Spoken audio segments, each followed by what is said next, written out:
Are you one of the millions of people that in just a couple days is going to run out and join a gym and try to get a head start on your 2024 goals?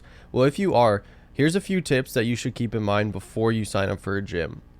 As someone who used to be a general manager for one of the world's largest big box gyms, here's a few tips that I would personally use if I was going to go out and buy a gym membership. Number one, do your research before going into the gym. Find all of the gyms in your area, narrow it down to maybe 2 to 3 that you think fits your needs with what you want. Do you want a pool, a sauna, weights? Do you need a track? Do you need TRX machines? Whatever fits the workout plan that you want to do, find those and then narrow that down. And then you want to look at their price models, what their memberships include, and how much you're going to pay, including any fees like initiation fees, annual fees, renewal fees, all these different types of things. So when you walk in, you feel like you're fully informed about what you're going to sign up for.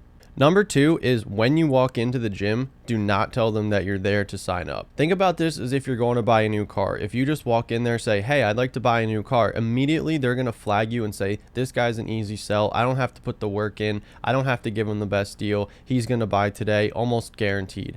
So when you walk in there, say, I'm not signing up today. I just want to take a tour. And when you're taking the tour, you want to look for a few things. Are the amenities listed on the website that you saw during your research actually there? Do they have a working sauna? Is the pool up to date and clean? Is the equipment functional? Sometimes it's broken. Sometimes the gym looks, they took their pictures 10 years ago and they haven't updated anything since. Is the gym actually modern and what you expected when you walk in there? And also try to visit the gym during peak hours. And what I mean by that is during a prime time when people get out of work, typically between like 4 and 7, 8 o'clock at night is going to be the busiest time at almost any gym.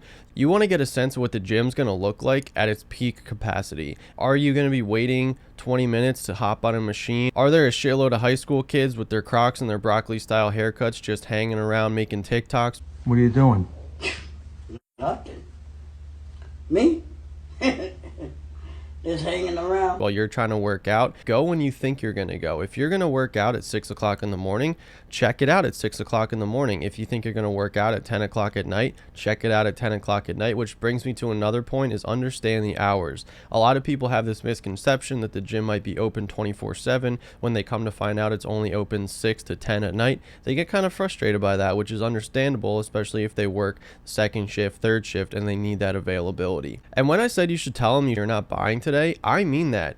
Unless you really feel like you're getting a great deal or you're just ready to jump right in, you shouldn't sign up, because chances are if you say yes to the first time they ask, the second time they ask, you're not getting the best deal. There's been plenty of times in my career that they were offering better deals online than I was willing to give them in person, and if I knew they hadn't checked out the website ahead of time, I would kind of take advantage of that fact because I wanted to make a higher commission. Most of the people working in this field that are going to be selling you the membership are making commission on what they're selling you, so they want to get the most amount of money out of you so they can make the most amount of money. They're not doing you any favors. They're not trying to help you out more than they have to. So when you say, okay, cool, can I try it out? Or I'm not sure, I'll check it out, maybe I'll come back later in the week, they're going to start throwing incentives at you. They're going to say, hey, actually, let me call my manager, see if there's anything I can do. Hey, actually, I have a couple promotions over from last month. I can save you $50 on your initiation fee or knock off your annual fee. Actually, I can throw in a free guest privilege if that's something that you're interested in. There's all these different types of things that they do, and even if they can't play around with the price,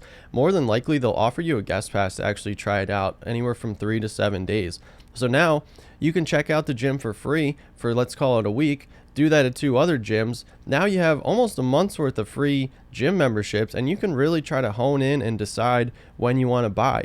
My third and final tip for the day is going to be careful what you're signing. What kind of language is in the contract that might lock you in longer than you want to be there? Are there cancellation fees if you do want to get out quicker than you can? How do you actually cancel this membership? I've seen plenty of people sign up for gym memberships and be unable to cancel because they moved out of state and the policy says that you have to cancel at the location that you signed up. This has burned a lot of people that want to switch to a different gym and have to buy themselves out of their contract, people that literally can't even afford a gym membership anymore, and the management just tells them that sucks, you signed a contract.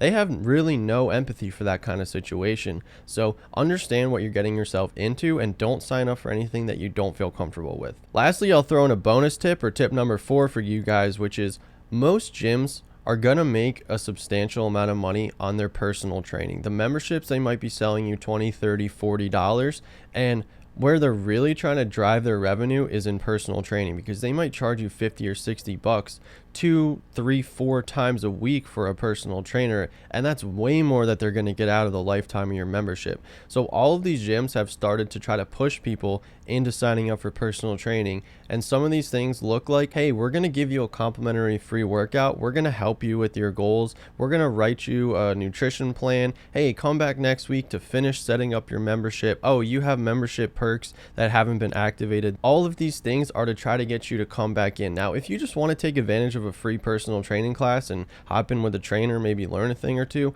go ahead, feel free. But understand that there's a sales pitch coming. They're not just doing this out of the kindness of their hearts to try to get you in shape, to try to teach you a couple things in 45 minutes that's going to change your life. They want you coming back 2 to 3 times a week, paying them to teach you more and more. So be careful when you're sitting down for these like consultations, assessments, whatever. They're really trying to continue to sell you when you think that, oh, I've already been sold, I signed up for a membership, they're just like my friends now, we're hanging out, they're trying to teach me stuff. No, they're trying to get you to buy more. Thank you so much, guys, for watching the video. I really appreciate the support. If you enjoyed it, please consider subscribing, giving me a thumbs up, or commenting down below what you really took out of this video. If you do decide to go out and join a gym, which I encourage all of you to do if it's something that's going to help you hit your goals, by all means do it. But like I said in my last tip, be careful of the personal training or extra things that they try to get you to tack onto their membership. There's so much free content out there on my channel, on plenty of other YouTube people's channels, online, on blog, whatever. You can find so much information for free these days. That's how I learned most of what I know, besides from like a personal training course and stuff like that. So really take advantage of the things you can learn for free before you start paying someone else.